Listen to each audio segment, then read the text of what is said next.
আসসালামু আলাইকুম, সবাই কেমন আছেন? আজ আমি আপনাদেরকে দেখাবো কুড়িগ্রামে কোথায় ভালো হাঁসের মাংস পাওয়া যায়। স্টেশন রোড হয়ে গ্রামের ভিতরের রাস্তা দিয়ে আমরা নাককাটি রোডের উদ্দেশ্যে রওনা করেছি। আমরা শহর দিয়ে না গিয়ে প্রকৃতির সৌন্দর্য দেখতে দেখতে হাঁস খাওয়ার উদ্দেশ্যে নাককাটি যাচ্ছি। রাস্তার দুই সাইডে ধান ক্ষেত, দেখতে ভীষণ সুন্দর লাগছে। নাককাটি এর আগে কয়েকবার গেছিলাম হাঁস খাওয়ার উদ্দেশ্যে, আমার কাছে বেশ ভালোই লাগছে।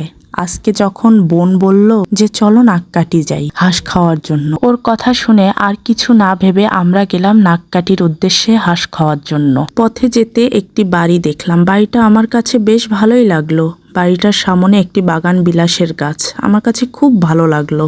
আপনাদের সাথে গল্প করতে আমাদের কাঙ্ক্ষিত জায়গায়ও পৌঁছে গেলাম। এই সেই হাঁসের মাংস যা খাওয়ার জন্য কুড়িগ্রাম থেকে নাককাটিতে আমাদের আসা। অনেক ভালো লাগে আমার কাছে এই হাঁসের মাংসটা। আমরা প্রায় সময় এসে খাই এখানে। খেতে খেতে বোনকে জিজ্ঞাসা করলাম হাঁসের মাংসর স্বাদ কেমন। বোন বলল অনেক মজা পাইছে, এরপরে আবার আসবো হাঁসের মাংস খাওয়ার জন্য। খাওয়া শেষ করে আমরা বের হলাম। এই সেই রফিকুল ভাইয়ের হাঁসের মাংসের দোকান, যেখানে আমরা প্রায় সময় খেতে আসি।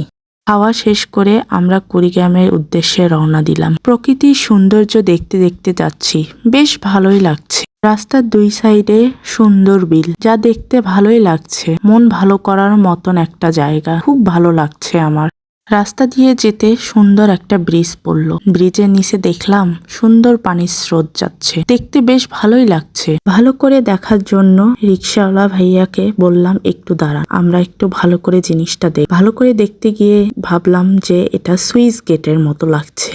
দেখে যেটা বুঝলাম আসলে এটা কোনো সুইচ গেট নয়, এটা একটা পানির স্রোত যাচ্ছে, যেটা দেখে ভালোই লাগছে। এরপর আমরা টোকরারহাট বাজার হয়ে ত্রিমোহনীর উদ্দেশ্যে রওনা দিয়েছি। কুড়িগ্রাম পৌঁছায় গেলাম। আজকের মতো বিদায় নিলাম, আল্লাহ হাফেজ।